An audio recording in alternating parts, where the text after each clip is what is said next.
নমস্কাৰ বন্ধুসকল, অসম ডিফেন্সৰ পৰা আপোনালোকক ধন্যবাদ জনাইছোঁ। গতিকে বহুত দিন পিছলৈ ভিডিঅ'ৰ মাধ্যমত আহিলোঁ আৰু কিবা এটা কামত বিজি আছিলোঁ, তাৰ কাৰণে আপোনালোকক ভিডিঅ' দিব পৰা নাই। মই প্ৰথমতে ক'ব বিচাৰিছোঁ যে বন্ধুসকল, আপোনালোকে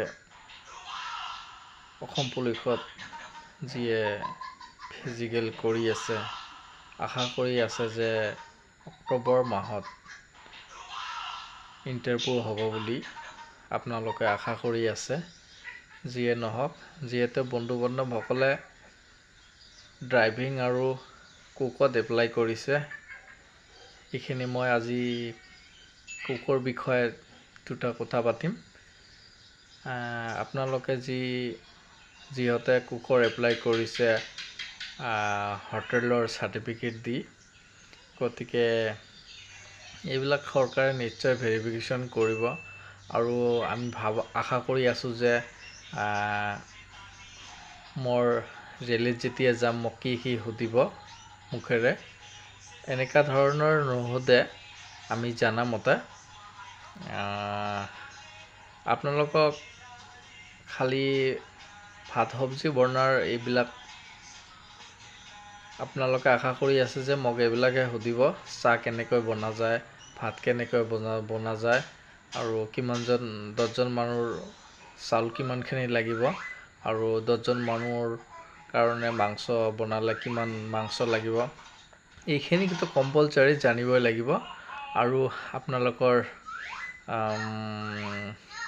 অসম GK এইবিলাক ভালকৈ পঢ়িব লাগিব আৰু আপোনালোকৰ ডিচিপ্লিনবিলাক চাবই নিশ্চয়। ফিজিকেলি টেষ্টটো হ'বই আৰু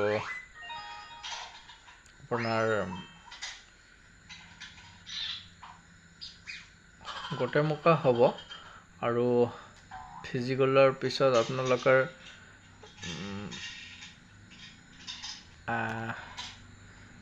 এক্সাম হ'ব।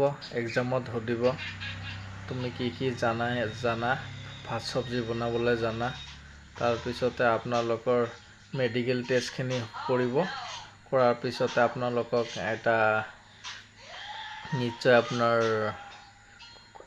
এইদিনাৰ এক্সাম পৰীক্ষা হিচাপত এইদিনাখন আমাৰ এটা এক্সামে ধৰি ল'ব লাগিব, যিহেতু কুকৰ এক্সাম মৌখিকে হ'ব। গতিকে এইবিলাক টেনশ্যন কৰিব নালাগে। আপোনালোকক অসম GK আৰু